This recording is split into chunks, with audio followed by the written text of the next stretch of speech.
The emerging technology that we will be covering is eye tracking. Eye tracking is measuring or tracking the point of gaze and movement of the eye relative to the head.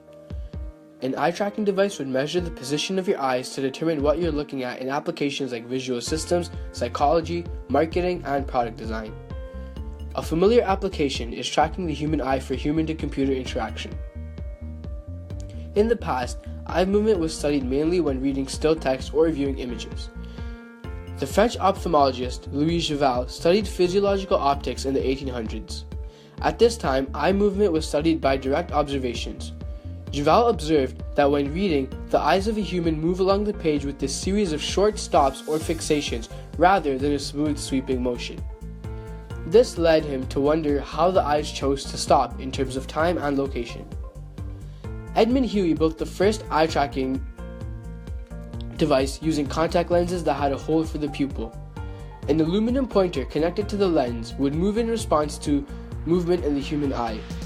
Huey used this device to further study the movement of eyes when reading still text. He found that only some words in a sentence are fixated when reading still text. In the 1950s, Alfred Yarbus found that the fixation of the eye is more dependent on what the reader hopes to gain from the image or text than the actual content or material. The reader's points of fixation can reflect their thought process and their interest. At this point, researchers began to think more about the connection between eye fixation, overt attention, and cognitive processing. The eye-mind hypothesis was introduced in 1980. This hypothesis theorized that when the subject looks at a word or object, he or she thinks about it for exactly as long as the observed fixation of the eye. Complications to this theory arose when considering covert attention during eye tracking recordings.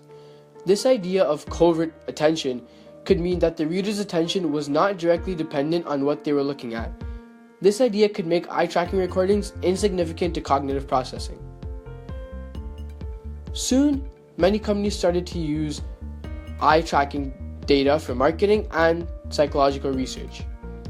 In the recent years, eye tracking has been used to answer questions in human-computer interaction. For example, researching how humans search through computer menus or navigate through different user interfaces. This information has a great impact on newer designs in web and software development. Another great application in using real-time eye tracking results is to help disabled people communicate with their computers in absence of a mouse or keyboard. In 2001, Tobii Technology began to develop this eye tracking technology and recently launched their first widescreen eye tracker, the Tobii T60 XL eye tracker. It is similar to a regular computer monitor but has built-in sensors that track the eye movement of the user. This is the technology that we will continue to focus on for the rest of the video. Created using Powtoon.